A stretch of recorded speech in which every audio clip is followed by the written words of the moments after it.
shortest review ever. This plugin's amazing. Just go buy it. Don't even watch this video. Alright, so in all seriousness, this video is going to be a fairly in-depth review breaking down Neural DSP's Archetype Plini plugin. If you're unfamiliar about the guitar player that is Plini, then I don't even know why you're watching this. Stop immediately and go check out all of his music, because in my opinion, he's probably the best guitar player on the planet right now.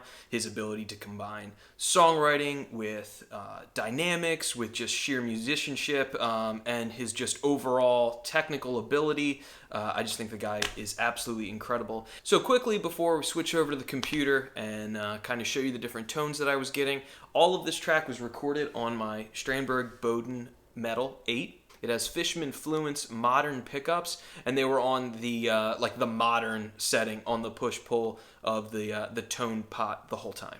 All right, so let's hop over and take a look at the plugin, the different heads that are in there, and the different tones that I was getting. All right, hi. So welcome to my digital performer project file for a track that I'm calling the Philly Battle Axe. It was an old-timey newspaper here in Philadelphia I heard about on the last podcast on the left, and just thought it's a great track title. Anyway, let's take a look at the plugin. So with the plugin, it's divided up into basically two main screens. You've got your signal chain up here, or signal flow at the top, and then sort of all the settings sort of globally that then don't change as you click around between the different parts of the plugin, which I think is really cool. The layout is very intuitive, and you kind of get it real quick. So the basic signal flow, you've got a compressor and an overdrive pedal. Then a head, there's three different heads. There's a clean, sort of in the middle, although it does high gain as well, and then, really dedicated high gain head. You've then got a graphic EQ section. I happen to not be using any graphic EQ for this setting. A really cool speaker sim or cab sim with a whole bunch of different mics and a whole bunch of different settings. This is really cool. And I like, it's a very subtle thing, but if you notice, the settings on the head show up with the head sitting on top of the cab, which I think is kind of cool. It's a really small touch. They really didn't need to do that, but I think it's pretty sweet. And then lastly, you got your time-based effects. So delay and reverb, both of these sound like recklessly good. I really am very impressed with the quality of these. Then over here, you've got your main input level, a gate, which is built in, which is awesome. A mode for mono versus stereo, which we'll talk about in just a second. This is awesome. Just sampling, if you're just going to be practicing or tracking or whatever, flip it down to normal, save yourself a little CPU bandwidth. Obviously, I'm on high right now because I was bouncing down the recording and wanted the guitars to sound as good as possible. Then you got your preset section. So these are the user tones that I've made so far, and these are the factory tones. For this one, I started with the Electric Sunrise. I think it's the riff one, and then just kind of tweaked it from there. Then you got your output. This is cool too when you're using it in standalone. Like a lot of times I'm practicing along with some tracks. Maybe I have them in, amazing slow downer just to slow it down a little, and I'm practicing my parts. This can help you sort of mix it quickly to get your levels, best possible, so that you can hear your guitar well enough and the track's not too loud and all that kind of stuff. So that's pretty cool to have as well. The only thing I wish this plugin had was a tuner built in. That would be awesome. So that's my only kind of criticism thing that I wish it included, which it didn't. All right, so let's take a look at those three heads now. So the clean head and I'm just going to call it the white head. Both of these were really easy to tweak and get sounding great. The black head is kind of my least favorite one. It took the most amount of effort to get this to sound right, and I tried to get in with EQ sort of after the fact and carve out some frequencies, and really wasn't happy with what I was getting for a while. In the end, I think it's pretty cool, but this one definitely takes the most amount of finessing, I think, at least. All right, so for my particular setting right now, no compression, doing your typical tube screamer move, drive down, level cranked, tone just sort of to taste, whatever sounds good. On the head, a little mid and treble boost, bass at normal, no bright, gain pretty low, master pushed a little, and then the presence just pushed a little bit as well. Like I said, no EQ. And the cab sim, which I love the cab sim. It's really cool. For this one, I'm using both the Ribbon Mic 160s. They've got a whole bunch of different ones. Dynamic 57, that's like a Shure SM57, 906, that's like a Sennheiser, 421, that's another Sennheiser, 184 condenser, I'm not sure which one that one is trying to be, condenser 160, and then like a Royer 121. And then you can also load your custom responses as well. I like the factory ones that are built in. I think they sound killer. For the time bass is a rhythm tone, so no time based effects on this rhythm tone. Now the cool thing about this stereo versus mono mode is right now this is a double tracked guitar part, and after I tracked it mono left and right, I bounced it down as just a stereo file. This is a real simple but effective little trick that I learned from watching Chris Lord-Alge do his mixes in the Slate Digital Academy. And the whole idea is just get everything down to the smallest number of tracks. That way you can work efficiently. So this is great. Now it turns two faders into one. You could do it with a group, but again, it's simpler with just one fader.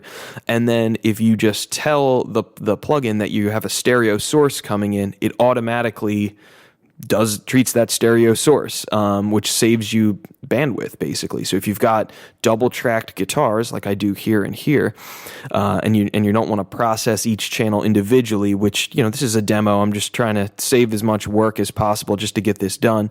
That's a great way of saving a little bit of CPU bandwidth, and then you can use just one instance of that plugin. So, instead of having 4 plugins open, I've got just 2. So I think that's really cool. I did the same thing with the Crunch rhythm guitar later on in this little track, and I think that's super cool, especially if you're demoing stuff out and just want to hear what it's going to sound like, to send to your drummer or the rest of your band, whatever it is.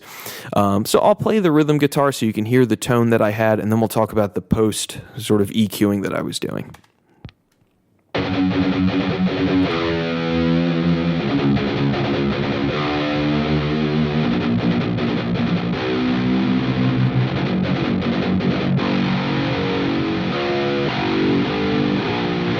I'll bring in the drums. And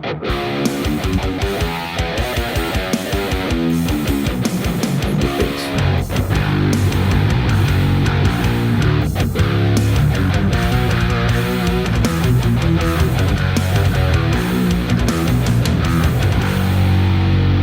So that's the tone that I'm getting out of my Strandberg guitar with those Fishman Fluence modern pickups. In the end, I'm pretty happy with it. I do think it's pretty sweet and aggressive and modern and pretty cool, but it did take a little bit of tinkering. So what I'm doing with my Slate chain, I've got the VCC on, and I'm on Brit N. Probably a little bit too much compression, if I'm honest. I was trying to just control those palm mutes. Maybe should have dialed that back, but whatever. Play. Yeah, it's hitting a little hard. Oh well, whatever. Then using the FGN, rolling off a little bit of the top end and then pushing around, I think I was around 2K, and then a little bit of a bump down low, around 110. Then with the Eosis, this is an EQ I just started using. It's part of the Slate Digital bundle. I like the Air and Earth EQs that come in the Slate package as well, and this is just an expanded version of it. I think it's pretty cool. It's just your typical rolling off the top, rolling off the bottom, just trying to clean up the low end. Obviously 8-string guitar, plenty of bass there, and then trying to cut a little bit of that fuzz. And then I felt like bringing in the Air did a little something just to kind of bring the fidelity back. This might seem a little counterintuitive, but you can really kind of sculpt it exactly how much top end you want in your guitar that way. So I'll hit play again, and I'm just going to bypass both of my EQs basically, so you can kind of hear what the EQs were doing.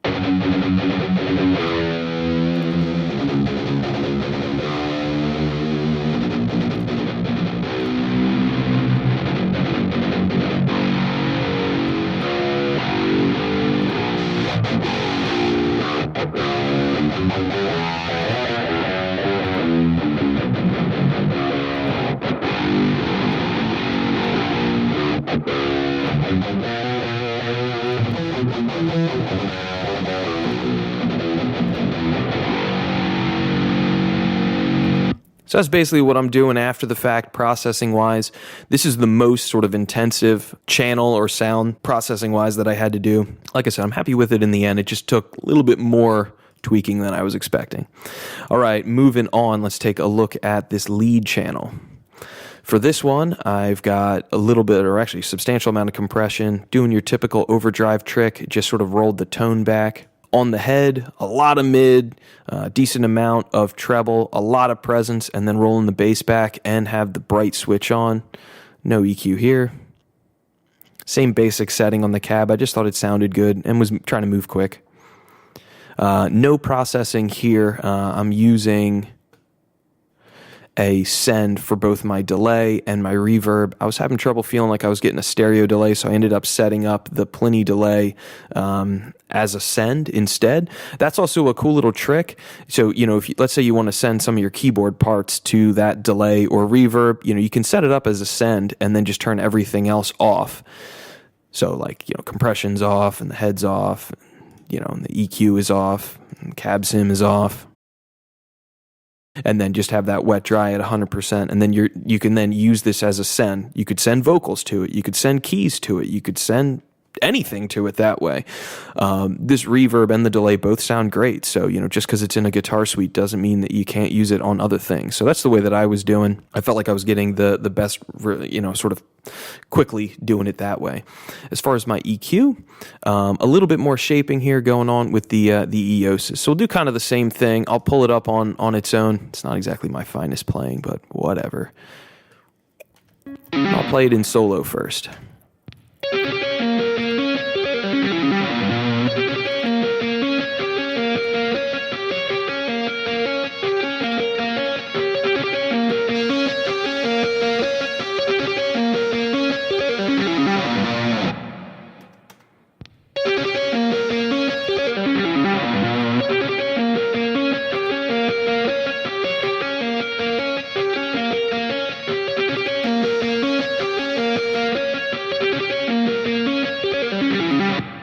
So that's basically what my, Eosis EQ there is doing. Pretty happy with the tone of that one. I think it's pretty cool. I'll play it with bass and drums real quick.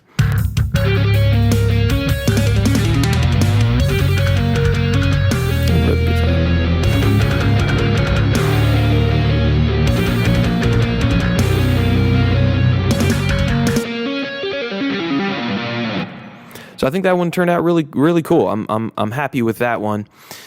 Just that rhythm tone took a little more work than I expected. All right, let's do the clean tone next. So I was trying in this little track to, do your typical ambient thing, your typical heavy gain, a heavy, lead or a lot of gain lead, and then like lower gain stuff towards the end of the track was the way it ended up flowing. So this is the ambient tone that I ended up coming up with.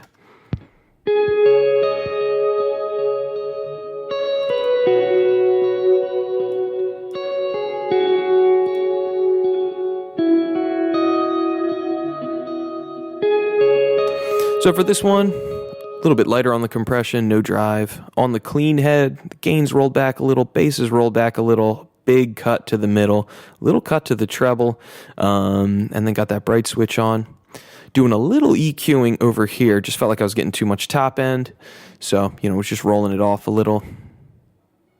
Basically same setting again on the cab. And then for this one, I'm using the reverb in the pedal and doing a send for the delay. I was experimenting with a Slate Digital reverb, trying to get that sort of shimmer effect going on, and at least I think it was Slate. No, or yeah, it was the Slate one, and then tried the Plini one. At any rate, I ended up feeling like I was getting a better result just having it in the plugin than doing a send for whatever reason. It just sounded better. And then for the delay, I'm sending to, it's repeater. It's to the Slate Digital delay instead. Just like the way that was sounding better. All right, so let's take a look at the just low gain rhythm guitar, and then we'll get to my favorite one, which was the lead last.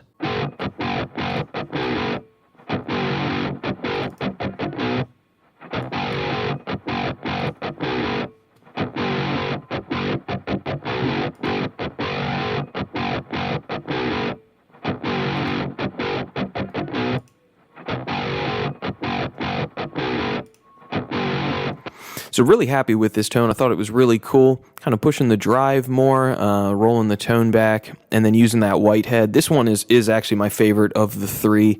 Clean stuff is cool, but I do mostly either low gain or high gain kind of lead is sort of my thing, and I just love the way this one sounds. I'm not going to bother reamping through my tri-axis anymore. I'm just going to use this plugin. I think the results speak for themselves. They're just incredible. Basic settings: gain set kind of in the middle, bright switch on, bass rolled back, mids cut, treble pushed, and the presence pushed. Just absolutely love this head. Just so easy. It just sounds good right away.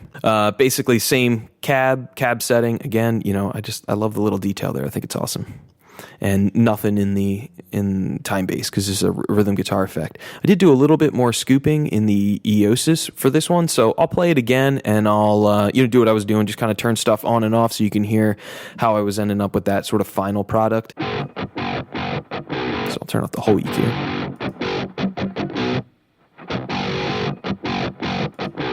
And we'll turn them all off one at a time.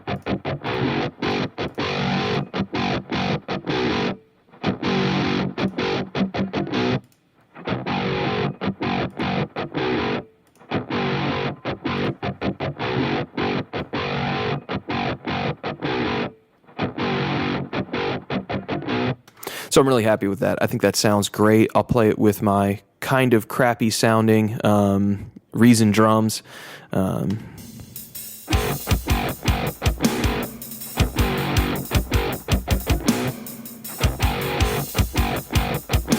bringing the bass.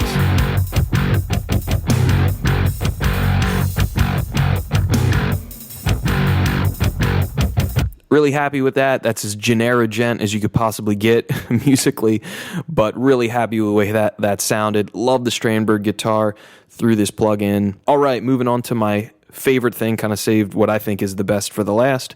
This is that low gain lead. I'll do kind of the same thing, solo that out.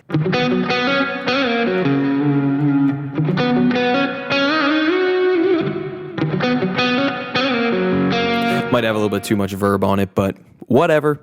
So as far as compression goes, decent amount of compression. No overdrive here. Using my favorite white head, gain kind of pulled back, getting the bass out of the way, really cutting the mids a lot, and then treble and kind of pushing the presence there. No EQ. Same basic setting, except I did change it. That's right, I forgot, to basically a Shure SM57. And this is cool because you can blend back and forth between the different mics. So what I'll do, since I am finally using different mics, I'll play it again and I'll try to toggle just between the different sides so you can hear which each one is doing on its own, and then kind of them combined together. So here you go.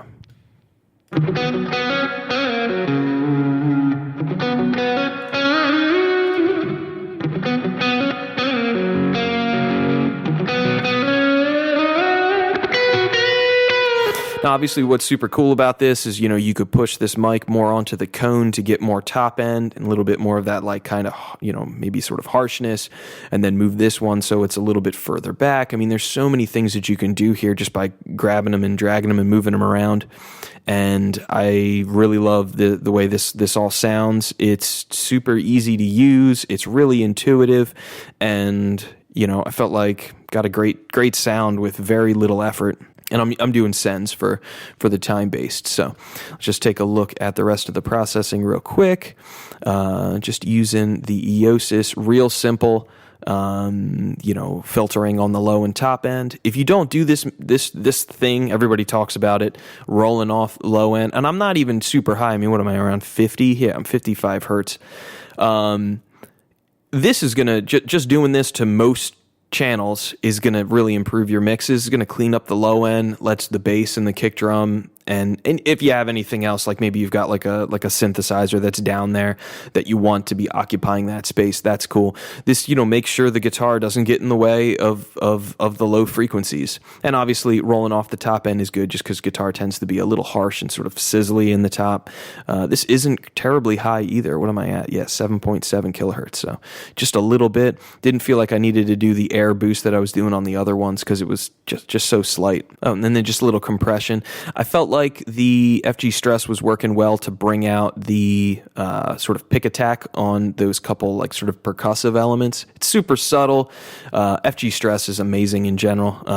So this plugin, especially on vocals, is recklessly good. But anyway, so what I'll do is I'll play it again, and I'll just kind of turn this thing on and off so you can kind of hear what the EQ is doing to it.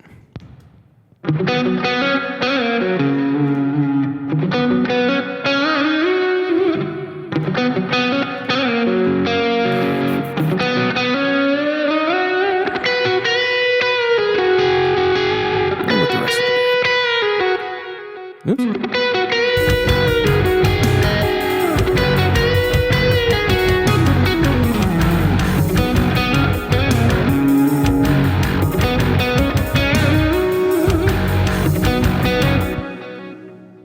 So thanks for watching this video. Hope you guys all got a little something out of it and could see, what I sort of did to at least get some of the tones. So feel free to leave a comment down below, tell me how much of an idiot I am, whatever it is. Also, hit like and subscribe if you like the channel. You can check out our 50-cent lick and Warm Up Wednesday playlist. A ton of licks on there that you can buy the transcriptions off of our Bandcamp page. And obviously, we're an original band too, so I'm going to be releasing more and more original music soon in the next couple months. So take it easy. Have a good day.